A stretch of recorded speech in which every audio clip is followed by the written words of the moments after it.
Namaskar friends, this is your host Jyotsna Sharma welcoming you back to another episode of Voice of Legal Immigrants. Legal immigration has been our core topic always, forever, since the day we began this episode. Ever since then, we have covered numerous stories, real life stories, where people came, people spoke about their pains that are related to their concerns on the valid visas that they have. They are stuck in the green card backlog, or there is other situation. What we have believed in the philosophy is Voice of Legal Immigrants wants to reach out to your homes to listen to you and solve your problems and agendas if we can in one way or other. People approach is the best approach, and when it goes collective, we are always on the top of it with better benefits for the whole community. Today, we have a very special topic to discuss. The discussion pertains to the H1B visa community because with the current stringent administrative procedures, there has come a situation where numerous H1B rejections are happening. And for that, we will discuss on the topic which speaks about how to foolproof H1B amendments, extensions, H1B transfers under the tough administration policies on immigration. And to discuss the same, we have our esteemed guest with us, Mr. Thomas V. Allen. Welcome to you, sir. Very well welcome, you know. And even before I have to speak to him, I would like to speak something about Mr. Thomas V. Allen, a person with whom we started our first show ever. When the Voice of Legal Immigrants was started, we did a show with him. And again, I would like to reintroduce you through his little story. Well, Mr. Thomas V. Allen is the founder and principal attorney of law offices of Thomas V. Allen. They have two offices in New Jersey, one in Princeton and another one in Edison. He has been named as one of the top 10 immigration attorneys in New Jersey. Law offices of Thomas V. Allen is one of the fastest growing immigration law firm in the country. He is an expert in the field of business immigration law and a great supporter to the immigrant community.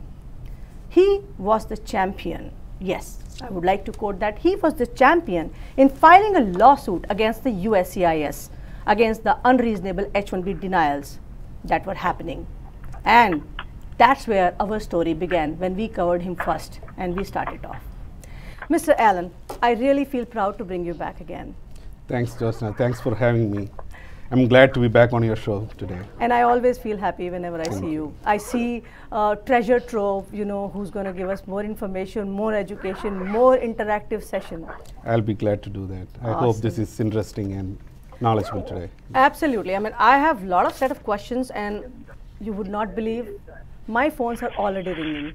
That's great. Yeah, that's great. So, of course, first thing first, even before we go, because when we began, I want to catch it from there. I would like to know from you, what happened to the petition? I mean, you sued USCIS. What happened after that? The lawsuit is still pending, which we filed. But subsequent to our filing of the lawsuit, many employers and many organizations have come forward, and they have filed multiple lawsuits.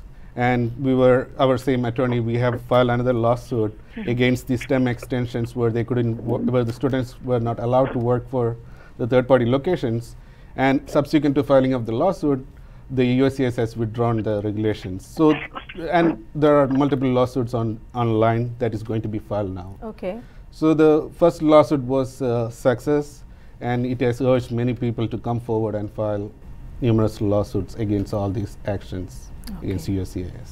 Well, long fight to go. I understand. It's risky though, but then yes. So we have been hearing there have been a considerable increase in H1B RFEs. That is increase means there have been considerable increase in H1B rejections as well, whether it was an amendment rejection, an extension rejection, or a transfer rejection.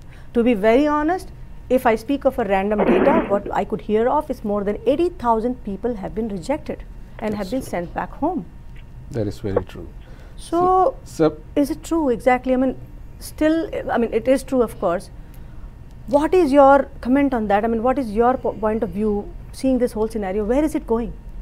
Starting from 2017, we are seeing a lot of denials and RFEs on H1. Even USCIS statistics itself shows that in the last 2 quarters of 2017, there was 41% of denials on the H1B petitions filed. Wow. And there was 70% RFEs issued on the H1B petitions. Why? So that's a huge number, and there has been a lot of denials. People have gone back. Wow. And this is subsequent to the executive memo that was released Yeah, by in fact, American. we will speak about that memo. I'm actually having a call and people were waiting. I have a question about this new memo on denials without RFE and notice of intent to deny. What is it? I mean, too much of furrow, too much of tension in the public right now. What's happening? There is so much of chaos. Fear is more. People are literally under different kind of trauma. They're like, oh my God, the life is finishing. It feels as if there is a Holocaust. On September 11th, a new memo has kicked in. So which says that if you do not give the initial evidence at the time of filing, your petition can be denied without an RFE or a notice of intent to deny. But this rule applies to the whole immigration, not the H1B alone. I believe that it will have a less impact on H1B than other immigration.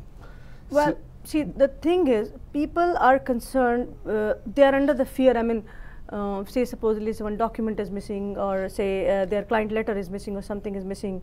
I mean, they are worried, or if the text of the letter is not correct, are they going to reject outrightly, or are there still some set parameters where, So, with regard to this memo, what they are talking about is that they will deny the placeholder H1s.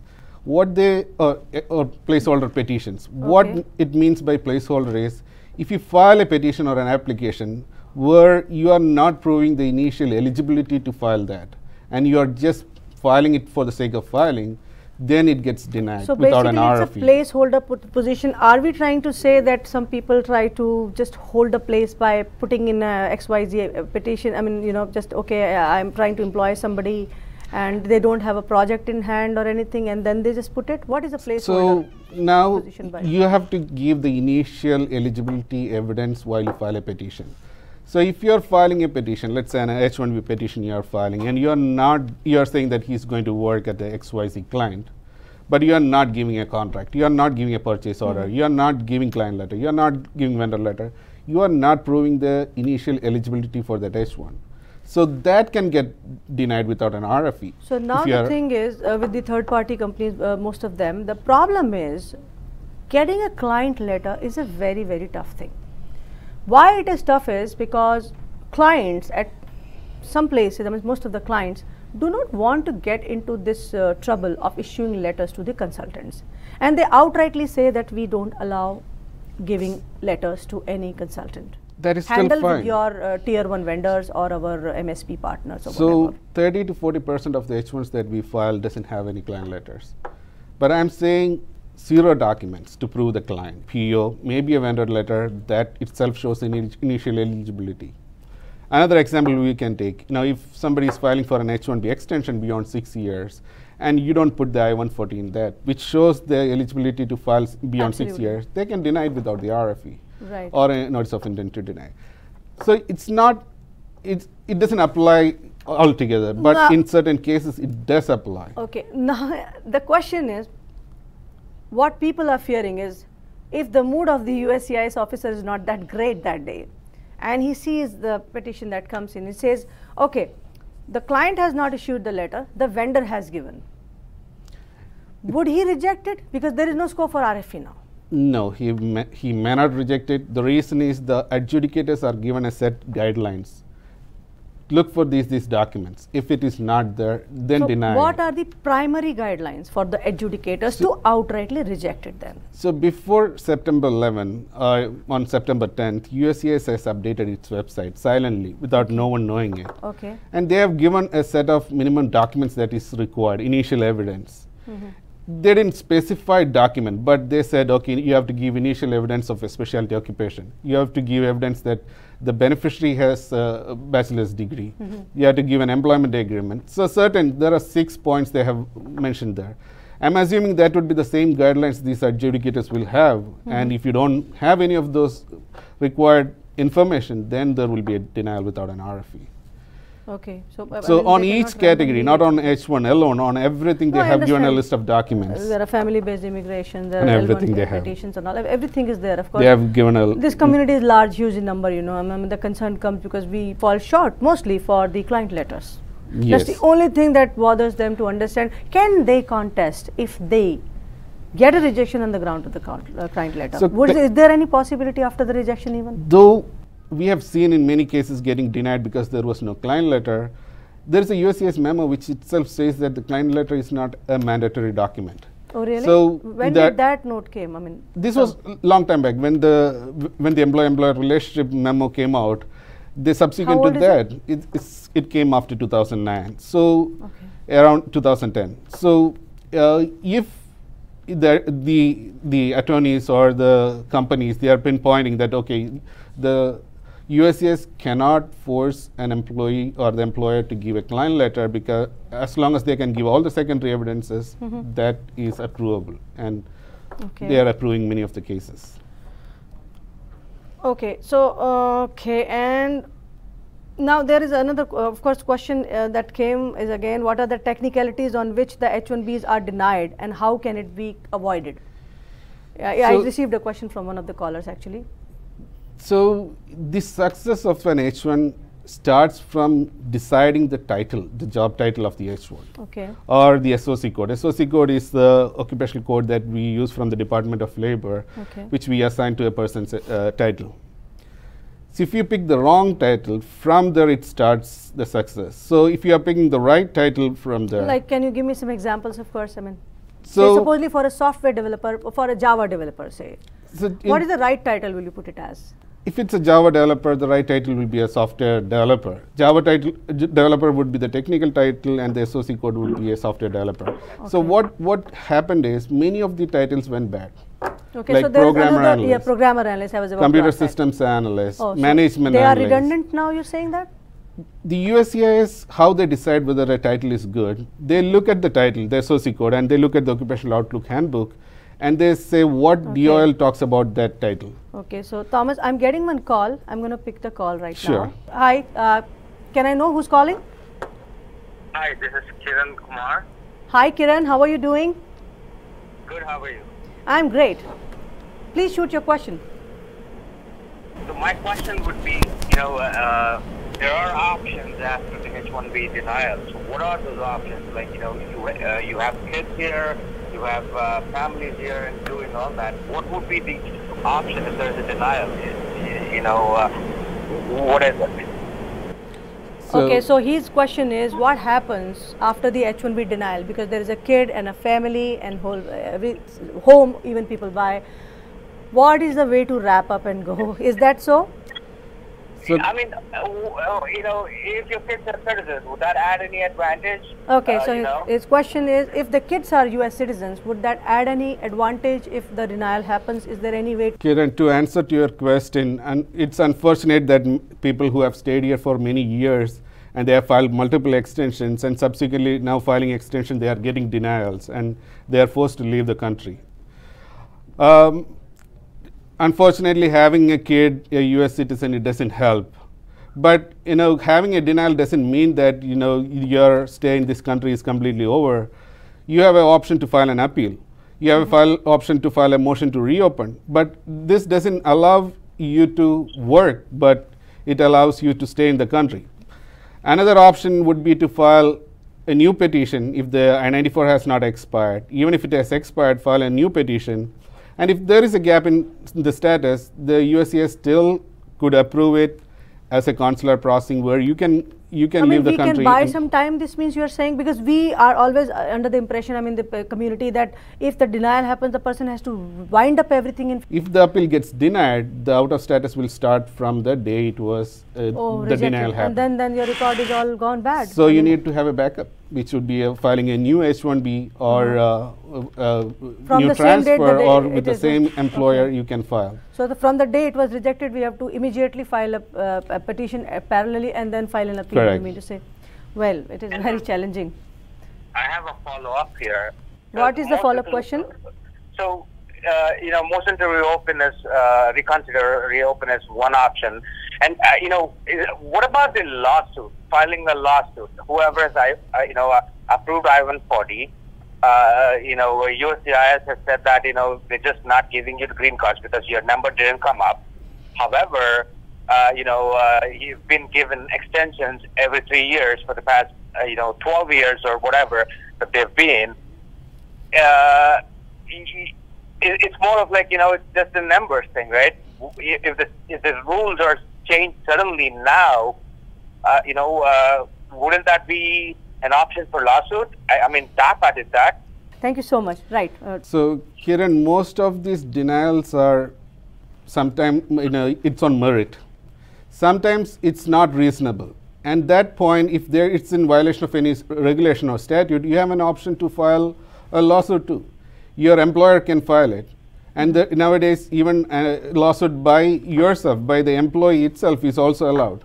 So you have an option to do that, not because you have an I-140 pending, but if the reasons for the denial was unjust and unreasonable, you can always file a lawsuit against Have you USCIS. ever seen or witnessed any such lawsuit which somebody has filed till date? A lot. Nowadays, and did hundreds. anyone, get success, or is something in between? So most of the denials, what we see is unreasonable. I'll tell you one example. The adjudicator goes through the documents and he says these job duties are not complex enough to, which requires. In fact, this has been very prevalent as of now with the rejections coming in. How can an adjudicator who has no technical background go and say that these job duties are not complex enough? Right. Whereas we have a lot of evidences, a letter from a professor who says that these job duties are complex enough. There are many documents to substantiate that. There are project documents which shows that it is complex. These are unjust denials. Any judge who sees that, they will ask, who is this person to decide that it's not a technical job? So you have got some success there with cases? A lot. Nice. So there is a ray of hope with Thomas V. Allen, Hundreds of lawsuits are filed by individuals who got denials.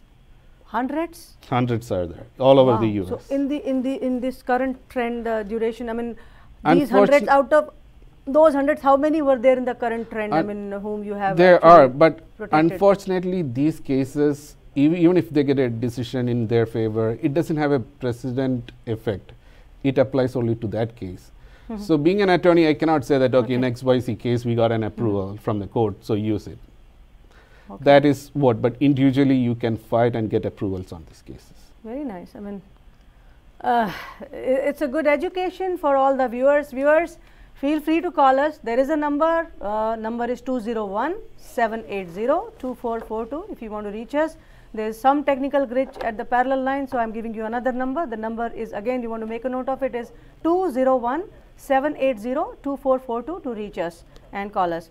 And at the same time, I would also like to give the number of Thomas's office, the law associates, the law offices of Thomas V. Allen. The number itself is, after the show, you can call them on a working day. The number is 732-832-7978. I repeat, 732-832-7978. Okay, all right, perfect.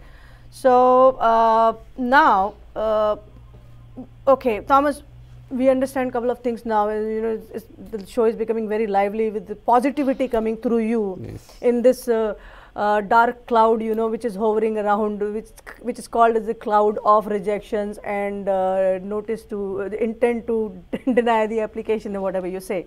So, what is the new rule coming on public charge? I have this question also from one of the caller who's asking about it. What is public charge, first of all, and what is this new rule? So, to apply for a green card means the 485 adjustment of status. What USCIS looks, one of the aspects is whether the applicant will become a public charge, whether he will apply for public benefits like unemployment benefits or food stamp, such situations. So you have to prove that you have not availed any of these public benefits to get a green card. So this is the new proposed rule. There is a very tricky situation. Viewers, you would also agree. Most of the kids born in US or not even, when they come here, they go to public schools. Not really. Public school is not something that comes under the purview of public charge. Nothing at all? Nothing. So it's the food stamp, it's, what else you said? One question which I had recently from one of my clients was his daughter was going through a cancer. So she was taking this, the help from the hospital where the bills were coming up so high. So whether that will be a public charge. That is the question. So there are situations where people are forced to take it. Is that a situation where it is called as public charge? It could. It could come under the definition under the new proposed rule. Wow. Because the father is not able to pay the bills. They didn't have the insurance, unfortunately. So the hospital authorities paid for them? They said, okay, they applied through the charity, and now the question is whether... It went through the charity, okay. So that could be an example, unfortunately. To be extra cautious. But this proposal has a good chance of, proposed rule has a good chance of becoming a rule soon. Okay. And another question, I mean, well, it's for your firm, of course. What is the reason for the success of your law firm? You've been doing all this nicely, and you have taken a time out, so I thought of asking you. What I have learned in this profession, doing this for the last so many years, the USCIS is never creative. The adjudicators are never creative. What they do is they work on templates. Okay. The adjudicators have been given 6 templates of denials. Wow. And is that so? I mean, that's it? 6 templates and they just decide your fate? I'm just giving a number. Okay. They don't have thousands, or they don't become creative on that. Right. So when you file a case, when you prepare a case, make sure that that case does not fit into any of those templates. And how do we get access to those templates? Similar Being templates? an attorney, having all these years of experience, we know what they use. Oh. That is one reason we have a lot of approvals, because we study their denials. And when we file, we make sure we don't get into any of their triggers. Another is adapting to the changes quickly. The rules comes very quick. Every week new rules are coming in. Right. As a law firm, we adapt to the new rules. We change the way how we do things, and that helps us a lot. So how you quickly adapt to the changes, that's where you have less damages, less denials. Okay.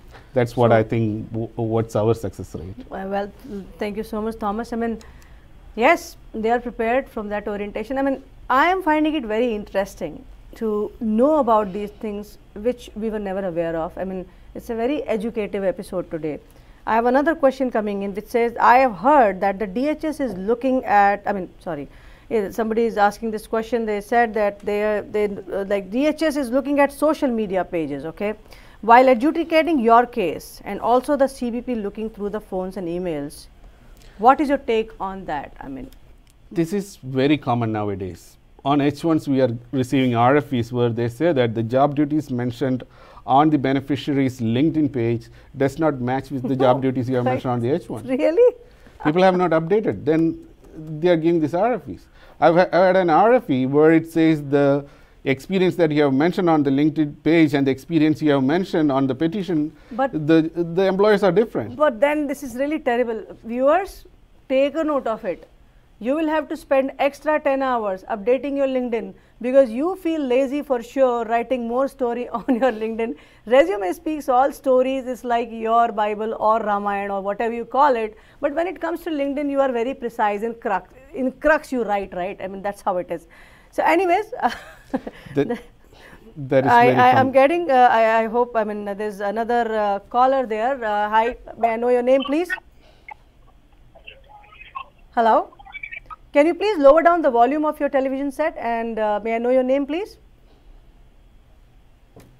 Okay, the call has got disconnected.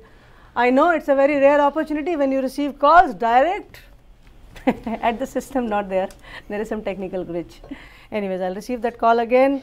So another thing with the CBP, what we have seen is CBP, they are going through the phones of the travelers, especially when they are immigrants, when they are on H1. Right. And they are asking questions. Recently, I heard that on one of the person's phone, they opened it and they looked at his resume, and that was inflated actually. They had shown some more years of experience, and they deported him for misrepresentation because he was a student here and he doesn't have all these years of experience, and they were able to figure it out. We have James Bond sitting at the CBP now.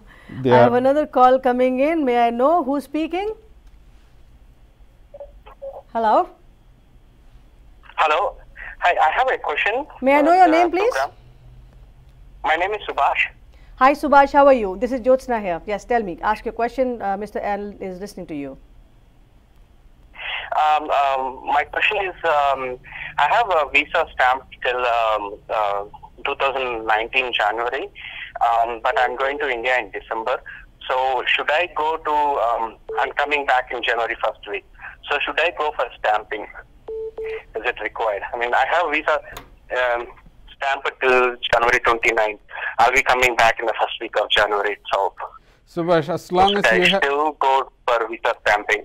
Subhash, as long as you have a valid visa and if it's not expired, even if it is 1 day valid, you can still enter the US as long as you have a valid I-797 also along with that. Now, his question is, he's going a little before. Okay. So, he says, can he get it stamped 4 months before? He can get it stamped. Even if the current visa has not expired and he wants to apply for a new visa, that is possible. Okay. And the consulate will issue a visa from the day one that he is going until the end date of his new I-797. Perfect. I have an ongoing question related to this. Supposedly he goes for his visa stamping, okay, and now this is his current visa is still valid for another 4 months. Now what happens is when he goes for his stamping and he unfortunately gets rejected, what happens in that case? Would his previous visa hold good or they cancel it as well? No, I haven't seen them cancelling the visa unless they find some fraud or misrepresentation. So, you know, he can still come back if the visa is not revoked. So, one visa is cancelled, but still he can come back on the valid visa. Sometimes what happens is they still hold on to the passport. And, you know, they would have issued something called the administrative processing or 221G. So, it takes a while to get the passport. So, we are hearing that USCIS is reopening and revoking cases that were filed in 2014 and 2015. Is that true? That's a new trend which we are seeing. They are going back to the CAP cases which was filed a couple of years back. They are verifying with the clients mentioned in those petitions. You are speaking about the H1B extension that happened or whatever. They are going back for them? They are going back to a couple of years back and they are verifying those petitions. Did the employee work at those locations where the H1 was filed? And they've already worked and they've left the project and everything. Sometimes if they have worked and they have left, they have filed amendment, they would have filed transfer, they are okay.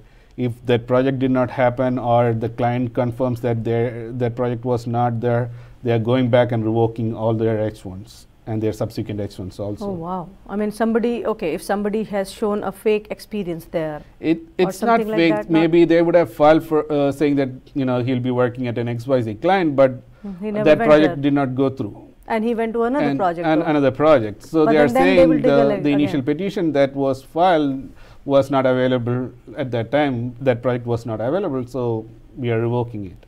Oh my God. So there is a technicality to that situation. So USCIS, if they revoke that petition after that fiscal year in which it was selected, their current number, the visa number doesn't go back, means that H1BC is still valid. If they have filed for a transfer or a extension, they are still good.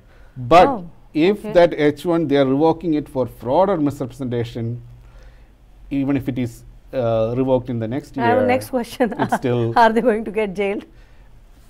Not the beneficiaries, you know, not the beneficiaries, because this they've petition been placed is filed by the employer. So is employer going to face any lawsuit? Obviously, that's happening a lot. Penalty and all, right? They could have if it is a fraud and misrepresentation, you know, they could have consequences for that. Okay. And very peculiar question. I am seeing a couple of bigger players, say the integrators, you know, implementation partner companies and all. They are getting, I mean, there are a couple of employers, or say not couple, lot of employers who are getting more denials than some other companies which are not getting denials. I mean, generic trend what I see or I've heard of is big scale companies are getting more denials, integrators kind of thing, you know, then small scale, you know, small business companies. Is that true, and what is the fact about it? I don't want to take any names, but it is true that some companies are getting more denials than others. Some who has used or abused this and filed a lot of petitions, they are under watch and they are getting more denials. Okay. Some employers, even if it is small size, I have seen them getting more denials. The reason is they try to cut corners. What I meant by that is, most of these employers, they want to save some money, and this H1B petition, either they file it themselves or they go to some paralegals and they try to do it. They don't know what they are doing. And when these petitions, then they come to me for RFEs, I see that it's completely messed up. They don't know what they are doing. And they don't see the bigger picture here. There is an employee on the other side, who gets a denial. No, that is very true. You need to have an expert attorney to file your documents. I mean, you are playing with your career if it is going to a paralegal's hand instead of an attorney, or your employer's HR or another legal team, normal legal team doing it. Because so there are a lot of peculiarities peculiarities now, right? Employees, they should ask their employers, who is filing my petition? Is it an attorney? Is it a paralegal? Or are you filing it yourself?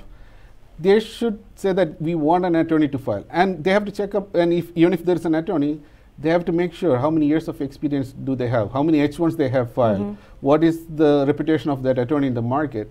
So the employees have all these rights, and I always tell that most of these denials are self-inflicted damages that is caused by the employer. So if you do it correctly, there is higher chance of getting an approval. Okay. You are there, huh?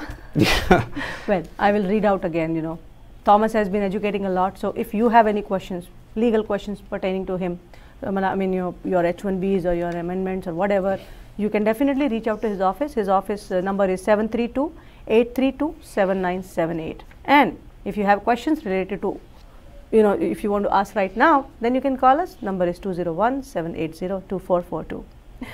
So, Thomas, another thing, basically, the green card backlog is huge right now.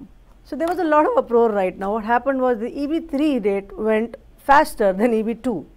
So, what is your take on EB2 and EB3 dates, filing dates and everything, what is going to move now faster? So, until 2007, there were a lot of EB3 being filed. Right. So, what happened? There was a bottleneck. So, EB3 was not moving. So, from 2000 onwards till now, everyone wanted like EB2. They were upgrading upgrading to EB2. Right. So, there is a backlog on EB2. Right. So, the maximum green cards that the government can issue in a year is 144,000, out of which India gets like 7,000. Right. India, 7,000 goes to family-based, employment-based, all this. EB1, EB2, EB3 category, their spouses. Right. So, there has been a lot of filings on EB2, what happened, and less filing on EB3. So, what's happening right now is EB2 has backload and EB3 is moving forward. And this is the same thing with China. EB3 is much advanced than EB2. So, is there any prospect a person can retrograde, I mean, downgrade yourself to EB3? So, that's the new request that we are getting at our law office. Everybody wants to downgrade it to now EB3. Is it not bad? I mean, not really. On the stories? So, there is an option. You have an EB2 I-140 approved. Right. You have an option to file an EB3 on the same approved I-140 or the same certified perm. You don't have to start everything from the scratch. All right. So, it's possible. You can always downgrade it to EB3, and this is happening now a lot. It reminds me of the story of the tortoise and the rabbit. Yeah. But I mean, now what we're going to see is this EB3 is going to move forward much faster than EB2. You mean to say this EB3 is going to go to some 2012 date also? You never know. That's too difficult to predict, but it can go much faster. Really? Wow. So, be mindful. If you have filed somewhere some time back the EB3s, you can always pull your history back and see if you are still fitting into some date line, even if it is 2011, 12 or 13. He is very hopeful and you will be also hopeful then. But what is the future of EB2? I mean, unfortunately, it's a failed system. The immigration here is a failed system. It's going to take another 50, 60 years to people to get the green card who have filed very recently. Right. I mean, today is September 28th. Millions of H1B visa holders are very hopeful. They have a hope that there is some amendment that was added to the funding bill, DHS funding bill, and it might include one of the bills, say HR 392 or whatever, into the appropriations bill. I mean, it's been added, and they're very hopeful that they will get this removal of per country limit done before 30th of September. Do you see something happening exactly? I mean, there are millions of people hopeful. I know you people are fasting also, praying to God also, and you're also very, very positive about it, but we would like to hear from you. I hope it happens, but I'm very doubtful. This is not a pressing issue right now for others, other than us, the immigrant community. Okay. And I don't want to give false hope. I hope it happens, but I'm very doubtful that that would happen. I don't think they will get the bipartisan support to pass that bill. Even if it is an appropriation bill, because they said it will go back to, I mean, by December, they're having some continuous resolution or something to pull it till December 2018, and then they will take a call again on it or something like that, or they will ever include it, or they will just exclude it. So what do you say? Thousands of bills are introduced on immigration. But this is appropriation bill, so the hope is because being appropriation bill, people are thinking, okay, this time the funds will not go to DHS, will not get its spending money, if this bill does not get approved. It's been added as amended to the bill. So, or it just fades out somewhere. There is this is not a bargaining chip, and they will remove it. That's what the history what we have seen. So I hope it happens, but actually, yes, we are hopeful. I mean, I'm also hoping the best, but with the research that we did or whatever inputs we have got, yes, picture is not very, very, very rosy. A lot of people question, what is H1B amendment? Was it existing earlier, or it is something new which has been incorporated now? And this H1B amendment itself is very, very terrible now. What's happening is, in my knowledge, couple of people got their H1B amendments rejected, and because they got their H1B amendments rejected, they have some negative side in that either they are leaving the country, or they will have to, I mean, there are different combinations for which I want your inputs and suggestions and knowledge, I mean, guidance on that. So this amendment requirement, it started with a case actually, Simeo Solutions versus USCIS. USCIS adopted this decision and said this will have a precedent effect. What it means is, in that case, the decision was that if a person moves work location to a location which is not in the same metropolitan statistical area, which is called MSA, an amendment is required. Metropolitan area, what is the mileage, if you speak about? It is not based on, I mean, this particular territory is like 50 miles radius, 100 miles radius or something like that. So the federal government has delineated, or they have marked specific MSAs in each state.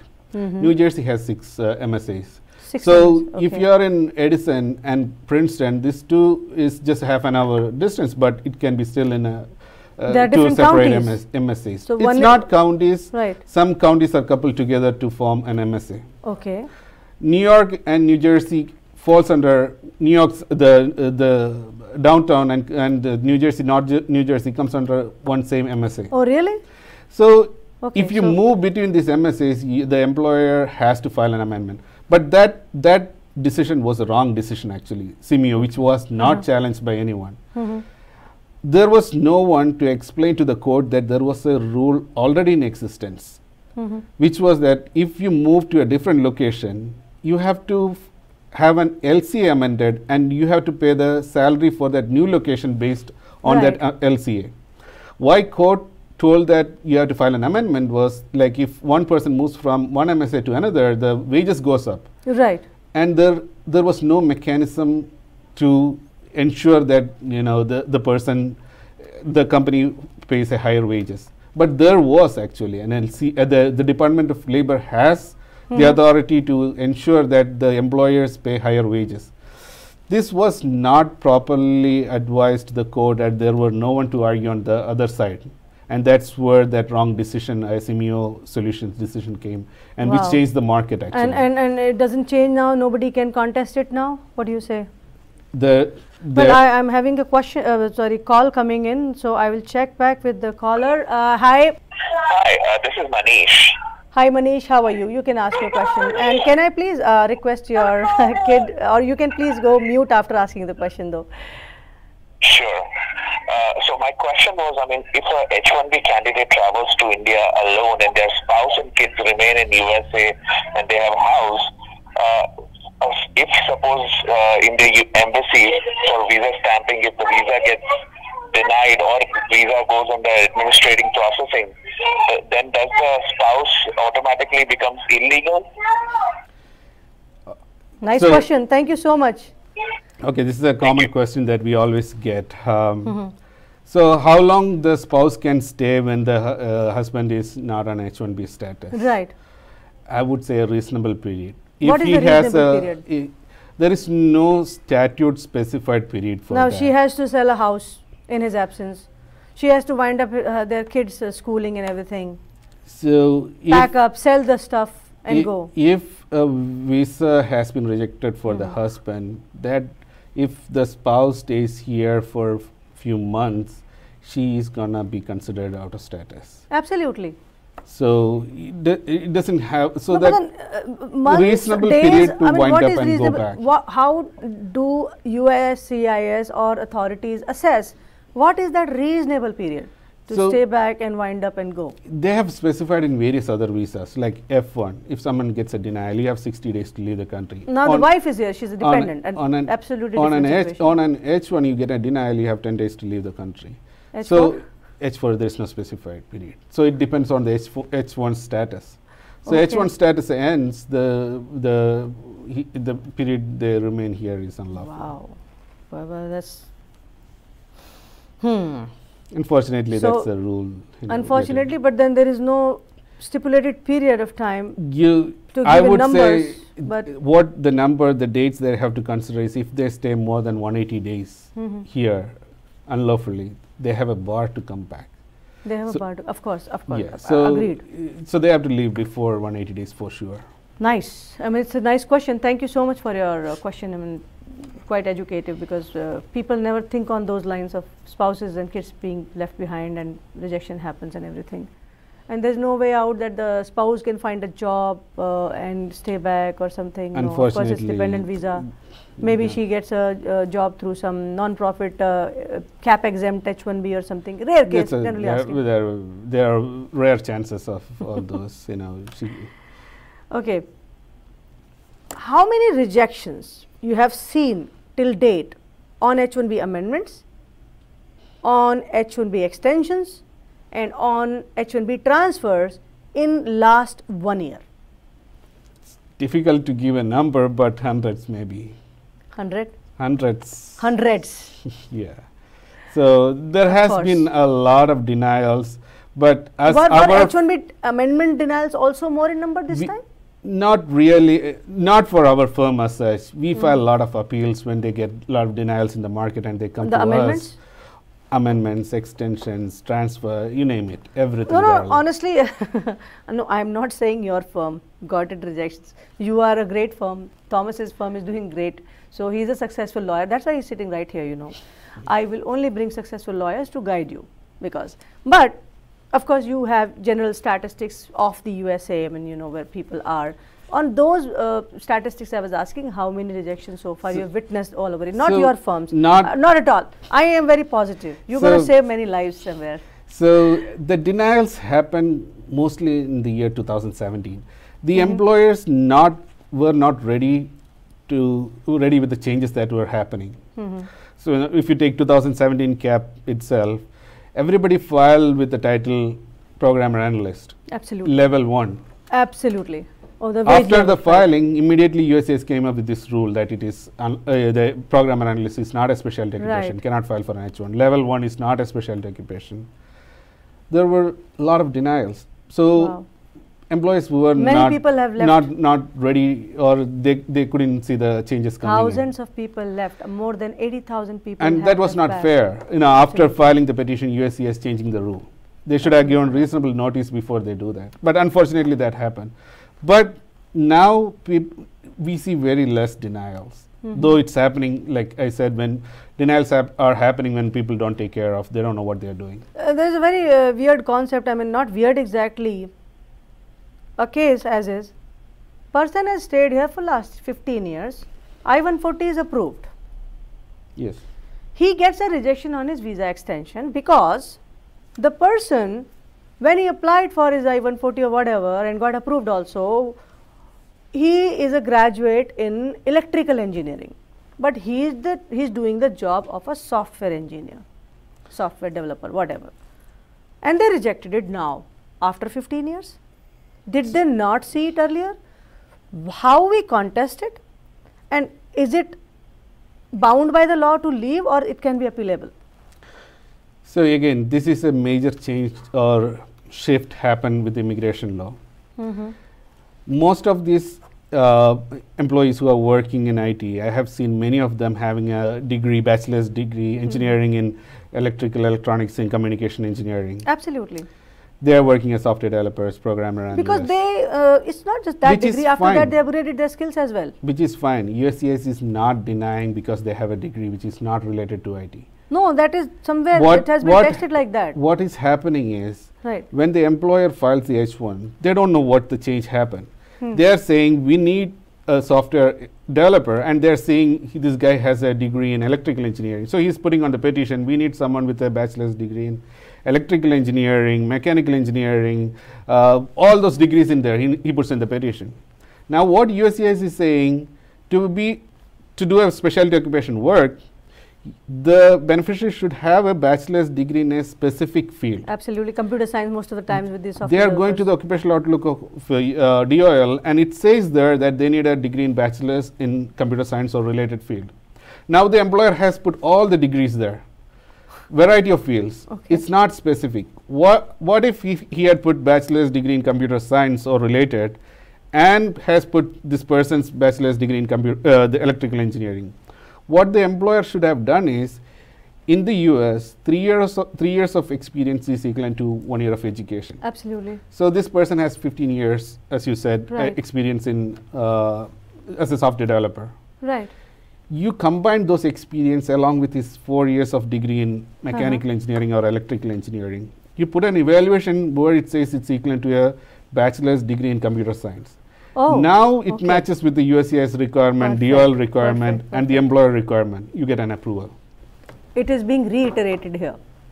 Person who got the rejection on his extension after 15 years of stay in USA because he was a mechanical engineer or an electrical engineer, but he worked here, he got a rejection because his field, computer science, was not there in the degree. Thomas says, an expert attorney says, if you get your evaluation done for your experience, if I'm not wrong, right? Experience and academic And together. academic qualification. With each year experience, 3 3 years years of in- experience adds to 1 year of your academic, graduation level Yes, education. education. You are able to successfully get your application approved. This is a very important question, Thomas, and this is very crucial to thousands and thousands of people who are watching my show right now. Very, very nice information, Thomas, you've given me. Thank you so much for this information, particularly because thousands and thousands of people are into the same confusion that their degrees are in mechanical or that's not a electrical, and then problem. they are due for their extension. They are living in a horrible state That- of mind, and their psychology has gone so bad right now. I mean, psychologically they have been depressed because they are fearing that the bad day is going to come soon. Not really. What I would suggest is the employees, they have to ask their employer, what is the requirement you have mentioned in the petition for this position? Are you mentioning all this field of education in there? Right. What is that you have to put in there? I'm still seeing this kind of mistakes made by a lot of employers. So as long as you make sure you put that's where I am saying there are some damages you can undo.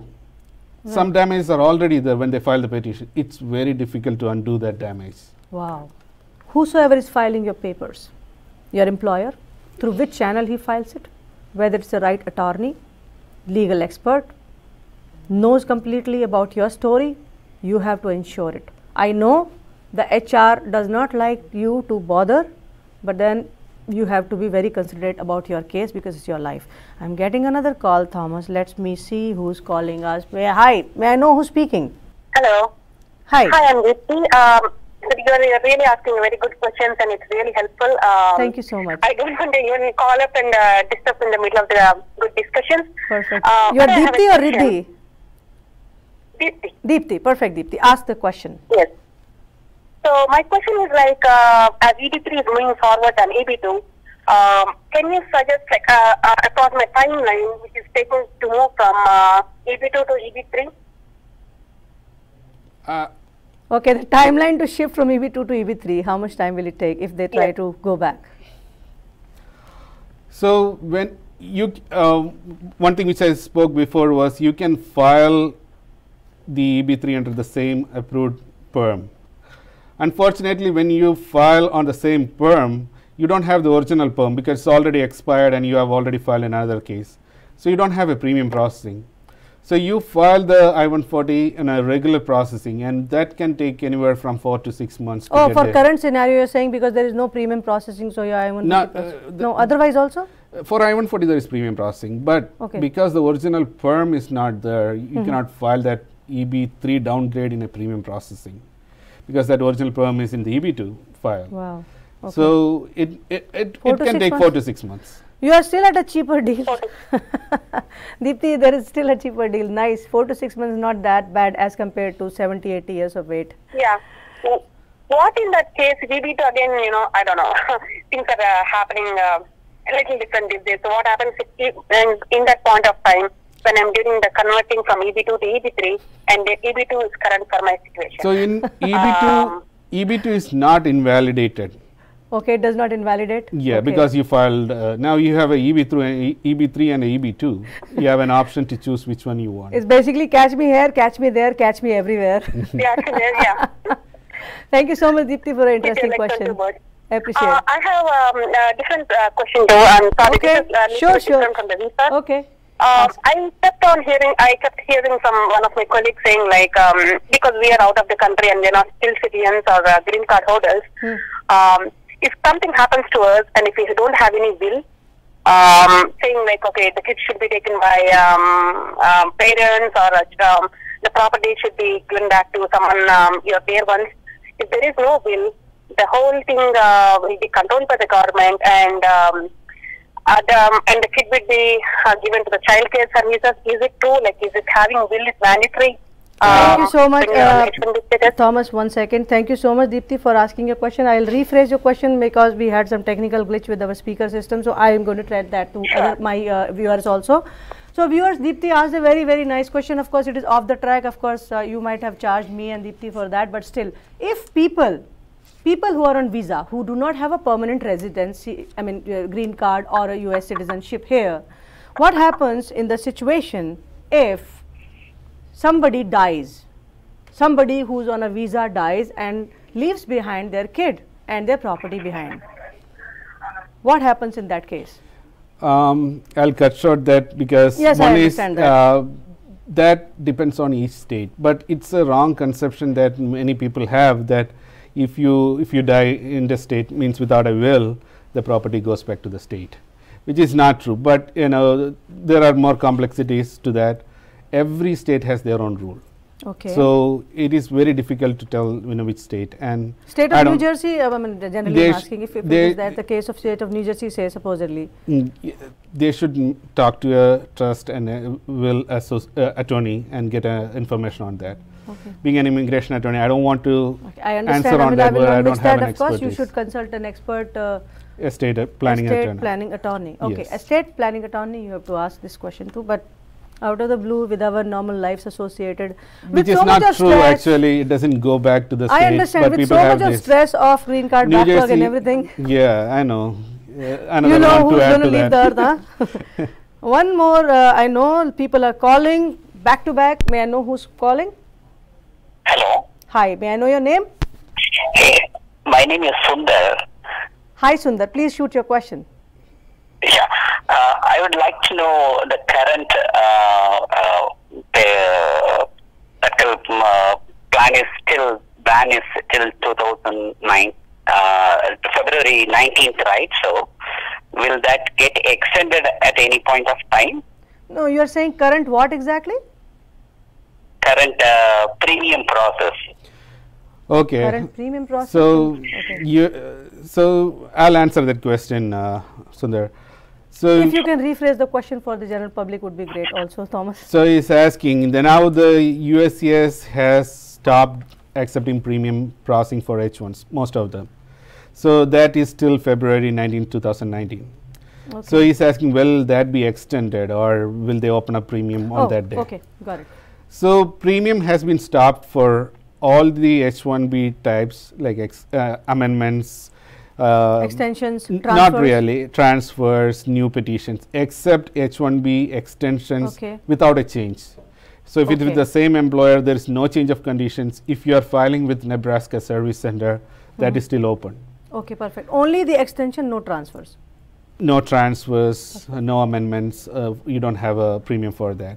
Hopefully, they won't extend the date beyond February. We are hoping that. So February 19, they will open I have up. another question, Thomas. When they're speaking about, stopping this premium processing to adjudicate the other normal cases, I have another question coming Yes, though. please, Let go me ahead. take it, Yes. of course. I mean, hi, who's this? Hi, my name is Ravi. Hi, Ravi, how are you? Please ask your question. Okay, my question is, I know most of the questions are relating to H1B related. What about the L1? So many of us are also on L1 visa here. So what Now, are the particularly kind of ask about your L1 question then. What is it relates to L1 that you want to know? Okay, specific to my question, I have my 140 approved and I'm on EB1 here. I already got my EAD as well. My L1A is due for renewal next May. So my question is, if the L1A gets rejected, unfortunately, then can I still continue to work basis my EAD on the approved 140, which I may have to renew every year until the GC is given? Okay.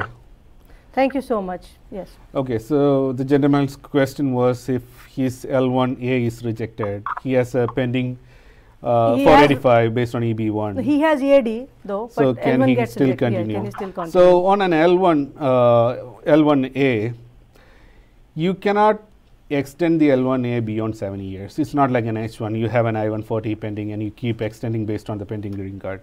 L1A after 7 years, it's done. Okay. So if your priority date is still retrogress and it's not current, you can still continue working here and extending the EAD and advanced parole until you get the green card. So the same situation. What if his L1A extension gets denied? Right. He can still continue here On EAD? on EAD and advanced parole until he gets a green card. Right now, the EB1 was always current, but unfortunately, for the last few months, it has retrogressed for India. India's EB1 So there is a has couple gone of back. years of waiting period for the EB1 too. EB1 community is being given the sense of they're also being given the timelines to wait, to feel the patience and the pain that comes with the patience. EB2 community and EB3 community must be thinking, okay guys, you also got the taste, EB1. But honestly, this is dismal. I mean, even EB1 is getting retrogressed is really dismal for India. Some miracle should happen actually. Unfortunately, that's a Thomas, really appreciate your time, the guidance you are giving us. There are certain many new things that you told us we were not aware of. People usually, what happens is usually people don't go to the lawyers.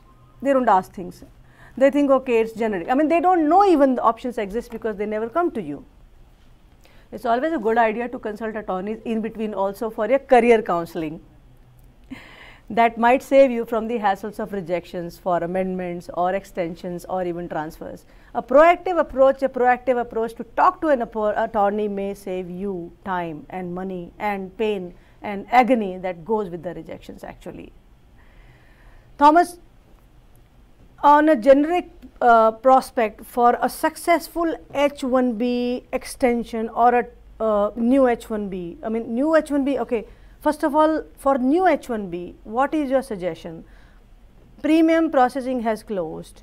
For if somebody is getting a job offer, with the current situation where they say they will outrightly deny your application, if somebody is willing to join a new employer on a notice, you know, when their application is reached, yes. What is your suggestion there? So there is no premium processing, but you know, you can always start your employment if the new employer has filed a petition. You can work on a receipt notice. This is what the scare in the market, because they hear these cases that friend's case got denied and absolutely. all those. No, the case is because there is no prospect of RFE now. Which is, I don't still believe that, you know, USCIS is going to deny a case without an RFE as long as you give at least some basic documents in there to prove the eligibility. I mean, we have to wait and see. This is a new rule which kicked in on 11th of this month, but I'm sure they're not going to deny. I have, there was a gentleman who was asking me this question. I'm getting an offer from an elite client, but I have my doubts to join them on notice, because what if rejection comes? Because he'll lose his status outrightly, right? He has lost his H1B, previous H1, you know. So this is where I've been talking, you know, the success depends on the day you choose the title, how you put the petition there, what are the job duties that you are mentioning earlier. It depends on a lot of factors. Earlier days you just put like 4 bullet point job duties in there. Right. USCIS is nowadays saying, you know, that doesn't prove that the job duties are complex enough. So there is a lot of care and effort that you have to take when you file a petition. If it is properly taken care, there is no problem in moving to an employer on a notice, because you know, it's not that they are denying all the cases. They are denying cases which are not properly done. Nice. You know, viewers, I have brought Thomas here. He's acting as a genie for us, the magic genie who's giving us spatial positive information and guidance. In this gloomy picture of all rejection all over the world, you throw a stone and you see tens of rejections here. There is a ray of hope that comes through a guidance. Guidance is right sitting here. He is the university there for us right now. So if you have questions related to, you know, your amendments or extension, anything, whatever is bothering you, do feel free to speak to Thomas's office. Number is 732-832-7978. 732-832-7978. I usually never do publicity for anyone, because I don't take money here for anything. But when I find people genuine enough who are helping us, who are helping our community, I take pride in promoting them, because it's not promoting them, it's more about giving you the right hands to hold your hand and take you through the tough times. Thomas is one such case. Thomas has inspired me. When I started off the show, as I said, Voice of Legal Immigrants, my first episode was him suing the USCIS over the unreasonable rejections of H1Bs. He is a man who stood tall that time, and by the time he filed the suit, when he started his journey, he had supporters, say 10-15 people were willing to sue the administration along with him. But what happened was, he was left behind all alone to file the suit, and he was daring enough to take a challenge with the government, with the authorities, and do that, because somewhere or other he secures a soft corner for the legal immigrant community. And I owe you there, Thomas. Thank you so much for coming to our show today. Thank you for having me. You have given us very good information in this whole situation, which is you know, happening right now with extreme administrative processes taking shape, and new memos clouding our vision, new memos which are challenging the prospect of a healthy mind even. I have seen people not sleeping. This situation of H1B amendments or extensions or transfer cases being rejected, or the fear, the phobia that the public has today, has given rise to numerous psychological and physical disorders in these consultants who are working here.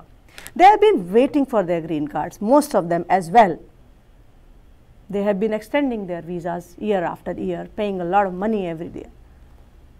This kind of situation has made them a gloomy lifestyle, you know. They are under stress.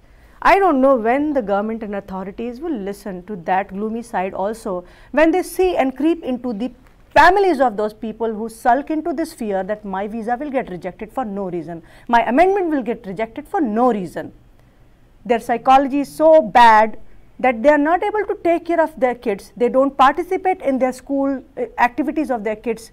They don't go to the PTA meetings because they say my job is very important, I have to save it. My extension has to happen properly, I cannot go anywhere.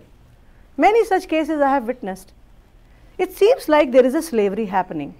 When will the slavery break? Time will tell, but keep your eyes and ears open and your vocal cords open as well. The mental faculty has to fight it out together. Voice of Legal Immigrants always takes that step ahead when we speak for the rights of the people who deserve them. Time is not late. You are GC backlogged or not, or you will face that fate sometime.